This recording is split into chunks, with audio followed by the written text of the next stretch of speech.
नमस्कार मित्रांनो, राधे राधे. आई राजा उदय उदय.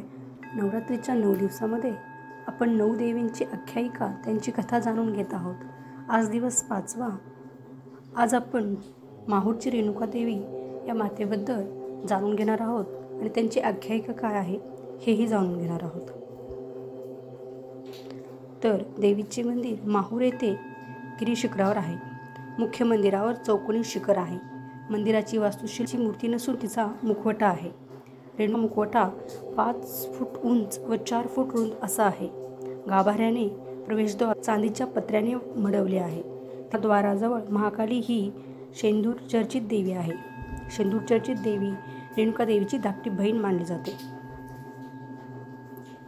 पूजेचा पहिला मान शेंदूर चर्चित देवीचा आहे. रेणुका देवीचे दर्शन झाल्यावर कुटलेला विडा प्रसाद म्हणून मिळतो. देवीला सुद्धा भक्त तांबूळ समर्पण करतात. बैठकीवर सिंह हे देवीचे वाहन म्हणून कोरले आहे. रेणुका देवीच्या शेजारी महालक्ष्मी व तुळजाभवानी यांची 2 लहानशी मंदिरे आहेत. दक्षिणेला परशुरामांचे मंदिरही आहे. कर्नाटकामध्येही रेणुका देवीची उपासना केली जाते.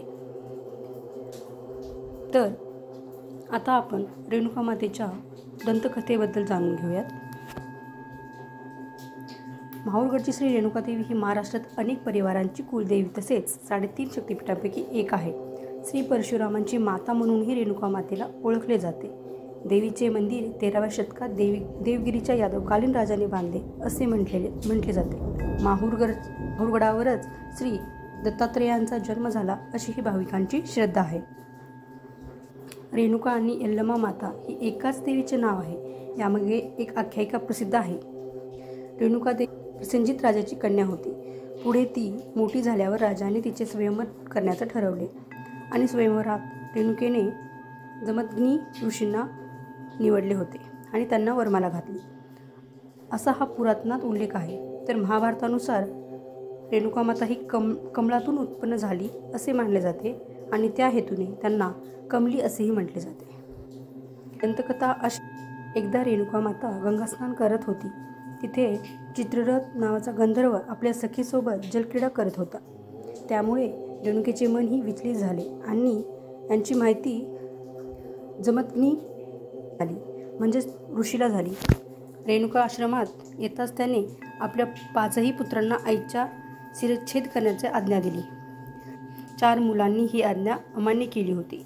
मात्र परशुरामाने त्यांची आज्ञा पाळली आणि त्याने प्रत्यक्ष त्यांच्या आईला म्हणजेच रेणुका मातेला मारले. तर ऋषींनी परशुरामांना म्हटले की खूप मोठी गोष्ट आज तू करून दाखवलेला आहेस. तुझ्यासाठी मी एक वर देऊ इच्छितो. तुला जे हवं ते माग. त्यावेळेस परशुरामांनी आईला जिवंत करण्याचा वर मागितला व तसेच त्या 4 भावंडांनाही जिवंत करण्याचा वर मागितला. तसेच 4 भावांनाही जिवंत करण्याचा वर मागितला. जिवंत झाल्यावर रेणुका देवीने ध्येयशुद्धीसाठी अग्निसेवन केले असं म्हटलं जातं.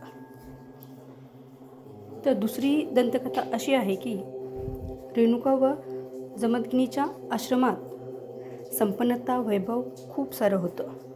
एकदा सहस्त्रार्जुन आश्रमात आला.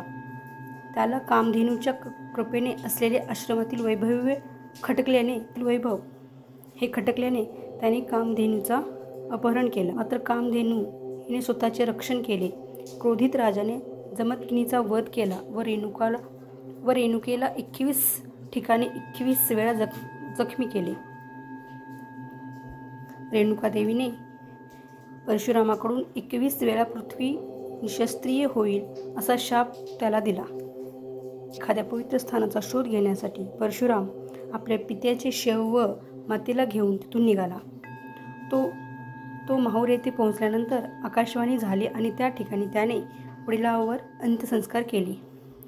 रेणुका ही सती जाण्यास सज्ज झाली आणि त्यापूर्वी तिने परशुरामाकडे पिण्यास पाणी मागितले. मात्र परशुराम पाणी घेऊन येईपर्यंत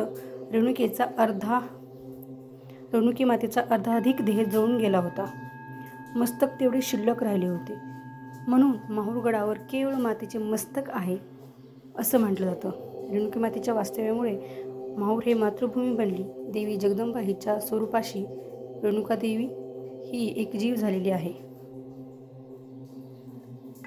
तर अशी ही माहूर देवीची आख्यायिका आहे.